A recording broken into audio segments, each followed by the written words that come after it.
پہلے زمانے میں تھیٹر جانا پڑتا تھا فلمیں دیکھنے کے لیے، اور آج ہر ایک کی جیب میں ہے، بات تو صرف بٹن دبانا ہے اور ویب سائٹ ڈھونڈنی ہے، اس کے بعد سارا کچھ آ جائے گا۔ وہاں شاید پہلے زمانے میں فلموں میں اتنا گندا پن نہیں رہا ہوگا جتنا سارا گندا پن آج آپ کی جیب میں ہے۔ یہاں کے نوجوان نہیں، پوری دنیا کے مسلمان نوجوانوں کے لیے یہ بہت بڑا چیلنج ہے کہ آپ ان تمام خرابیوں سے اپنے آپ کو بچا پائیں گے یا نہیں۔ اور یہ وہ پوائنٹ ہے کہ جس کے بارے میں ہمارے نبی نے فرمایا اس وقت کیا بنے گا کہ جب مسلمانوں کے نوجوان بگڑ جائیں گے۔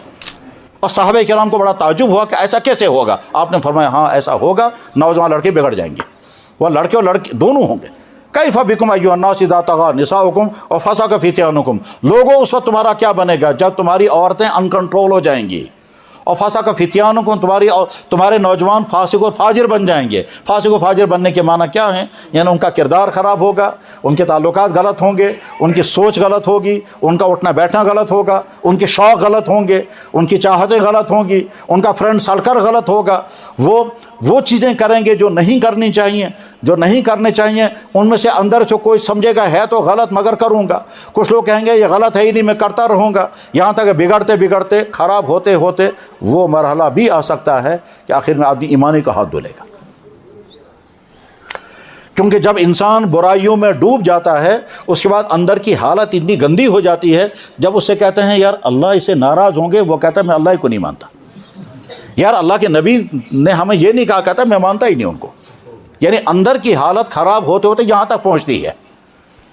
اس لیے اگر آپ کے لیے کوئی میسیج ہے وہ یہ ہے کہ اپنے ایمان کو بھی بچانا اور اپنے کردار کو بھی بچانا، بس یہی میسیج ہے سیرت طیبہ کا پیغام جوانوں کے نام کہ اے جوانوں تمہاری جوانی کے لیے رول ماڈل چاہیے، مجھ سے بہتر رول ماڈل کوئی نہیں۔ اور پتہ کب چلے گا؟ جس دن آپ کا نکاح ہوگا، اس دن آپ اپنی پچھلی زندگی کو دیکھیں کہ میں بالغ ہونے سے لے کر اب تک، چاہے وہ 25 سال کی زندگی ہو چاہے 30 سال کی، جب آپ کا نکاح ہوگا اس وقت آپ پچھلی زندگی کو دیکھیں کہ میری اب تک کی جوانی کیسی گزری ہے،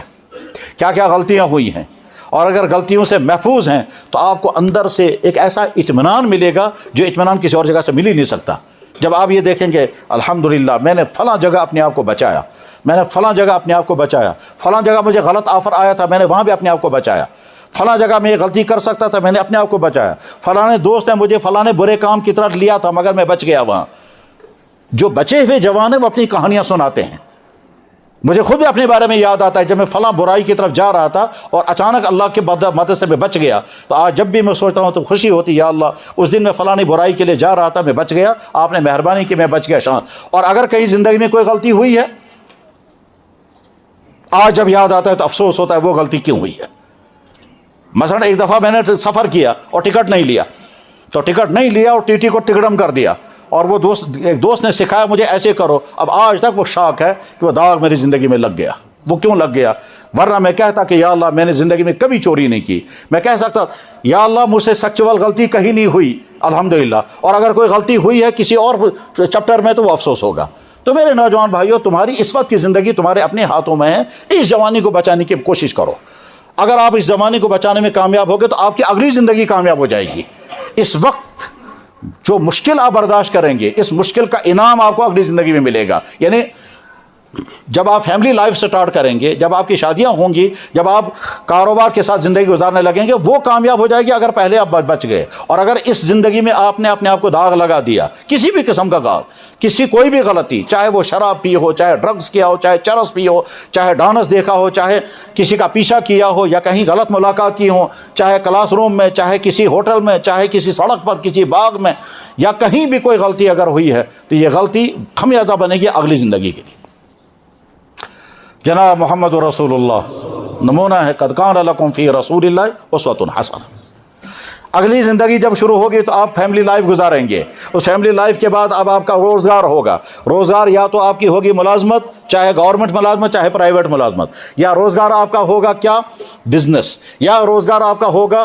مزدوری کرنا۔ کوئی بھی روزگار اگر ہوگا وہاں اللہ کے نبی علیہ السلام کیسے نمونہ بنتے ہیں، مزدوروں کے لیے کیسے نمونہ بنتے ہیں، بزنس مینوں کے لیے کیسے نمونہ بنتے ہیں، ملازموں کے لیے کیسے نمونہ بنتے ہیں، اور اس کے بعد پھر اگر کوئی اونچا عہدہ مل گیا، کرسی مل گئی، تو آپ کے لیے نمونہ کیسے جناب رسول اکرم صلی اللہ علیہ وسلم ہے، جب آپ کے ہاتھ میں کرسی تھی اور ایک زمانے میں صرف مدینہ کا اقتدار آپ کے ہاتھ میں تھا، پھر ایک زمانے میں اقتدار بڑھتا گیا یہاں تک کہ 10 لاکھ مربع میل پر جب آپ کی حکومت چل رہی تھی، اس وقت آپ کے کنٹرول میں وہ سارا ملک تھا، آپ نے اس وقت کیا رویہ برتا ہے وہ تو نمونہ ہی نمونہ ہے، وہ جب اس کو پڑھیں گے سمجھیں گے اس کے بعد اپنے لیے۔ اگر ہم شارٹ میں کہنا چاہیں، اے کرسی والے بھائی، تیرے لیے نمونہ وہ انسان نہیں ہے جو کرپٹ ہے، تیرے لیے نمونہ وہ انسان نہیں ہے دوسرے خرابی میں مبتلا ہے، تیرے لیے نمونہ ہے محمد الرسول اللہ۔ ان کے ہاتھ میں بھی کرسی تھی، اس کرسی کا انہوں نے غلط استعمال نہیں کیا، نہ کسی پر ظلم کیا، نہ پیسہ کمایا، نہ فراڈ کیے، نہ دھوکہ دیا، نہ رشوت لی، کچھ نہیں۔ تمہارے لیے نمونہ وہ ہے۔